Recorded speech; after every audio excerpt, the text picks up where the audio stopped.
Welcome to 7 news Telugu. Krishna జిల్లా మచిలీపట్నం జిల్లా పరిషత్ సర్వసభ్య సమావేశంలో రగడ. జెడ్పీటీసీలు ఎంపీటీసీలు సభ నుండి బాయ్కట్. జిల్లా పరిషత్ సర్వసభ్య సమావేశ పోడియం దగ్గర ఎంపీటీసీలు జెడ్పీటీసీలు తీవ్ర నిరసన. గత 2 సంవత్సరాలుగా బకాయి పడ్డ నెలవారీ గౌరవ వేతనాలు వెంటనే విడుదల చేయాలంటూ ప్రశ్నించిన ప్రజాప్రతినిధులు, మంత్రులు, ఎమ్మెల్యేలు నెలవారీ జీతభత్యాలు తీసుకోవడం లేదా?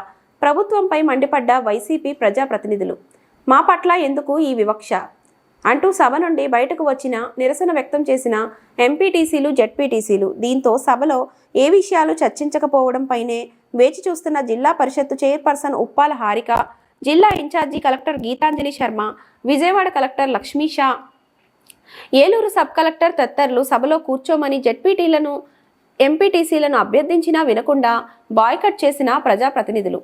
సభలో ఏ విషయాలు చర్చించకుండా మౌనంగా ప్రజాప్రతినిధుల కోసం ఎదురు చూస్తున్న అధికారులు.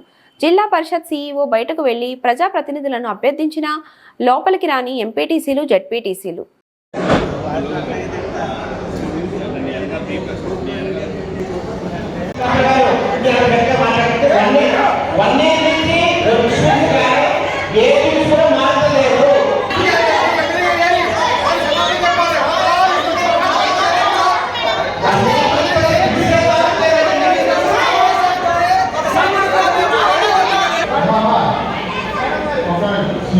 విధానానికి నిరసనగా ఈ సమాజాన్ని బాధపడుతున్నాం.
పంచాయతీ